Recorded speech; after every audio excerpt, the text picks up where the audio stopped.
The question is, how did I happen to choose the textile industry, the wool business, as a place to demonstrate my kind of business, which is goodness and profit together. First of all, I'm not new to the textile industry. My father grew up in the textile industry in Rhode Island and New England, and as a kid we would move from New England to the South, basically following the patterns of the movement of the textile industry from New England to the South in the 50s and 60s, and then it went offshore. But I grew up spending Saturdays in a textile manufacturing mill, walking the mill with my father from the warehouses where the wool was stored that just came in from Australia, to the scouring operation, to spinning and the noisy weaving rooms, and all typical scenes in mid-20th century New England. And there was a certain amount of love that I had for that, and although I didn't want to be in that, stay in that world, I found it very easy to reminisce and to know what it's like to, my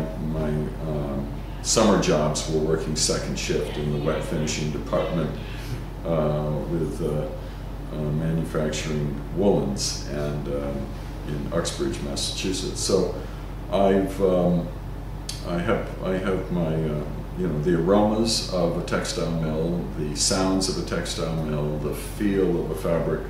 those are in my bones. The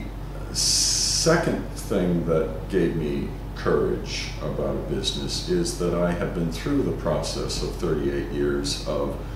believing that a concept drives a business, that you don't try to fit yourself into the state of the art of how industry does something, but that you own your concept and you drive the industry towards your concept to get you what you want. Not easy, but an entrepreneur has that kind of audacity to ask people to stand in his or her shoes and think the way they're thinking about meeting the needs of this concept, versus saying to people in the industry that, oh, so this is going to be too difficult, or you don't want to do that because that's not done in the industry. Well, the industry standards and the industry ways has got the industry what it has, which is basically no industry at all in America. It's a very tiny industry, and it's all gone offshore, and that was because decisions were made to get goods manufactured more cheaply, so that the ultimate price point would be satisfying customer demand. But what I'm getting at is that an entrepreneur is accustomed to audacity and courage, and that's what it takes, or else you just bend with the industry norms. The third thing that made a difference in my decision was the notion of fear itself. In my lifetime, I've learned that fear is a terrible obstacle. And the more I've learned about fear, I've come to understand fear as mere darkness, and that the more you try to understand what it is you're trying to do,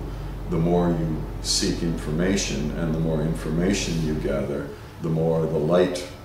filters in, and you basically see your way. And with the internet today, you can accomplish this information gathering process at such an enormous speed that it was amazing to me that I could learn who's who in the textile industry without really having any people in the trade that could tell me this or tell me that. I began by saying to Kate, let's get a farm, let's get some sheep, let's figure out how to raise sheep. I bought myself a spinning wheel,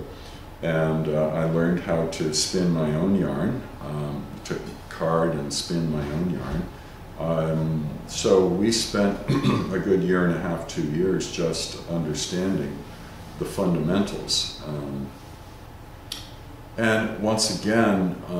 it was wonderful being in contact with nature, its rhythms, its limitations, its wonder, and that's what I like, is being connected to nature and then helping others get connected to these wonderful things. Wool, for instance, is a superior fiber to a synthetic fiber, because a wool fiber is hollow and has a chance to insulate, has a chance to absorb water, dry quickly, very durable, and has an amazing variety of qualities that are quite desirable from a consumer point of view. And these are qualities that a synthetic fiber can't provide. So there were just many, many parts that were motivating someone whose one of his top values is to be connected with nature. That's my number one value. To operate with my gift, which is entrepreneurship, to exert a kind of morality that is necessary for me, which is to be holistic in my value set, that allows me to pursue the gains that I want for self-interest on the one hand, but to do it in a way that's holistically responsible to the interests of others and the world that I'm in as well.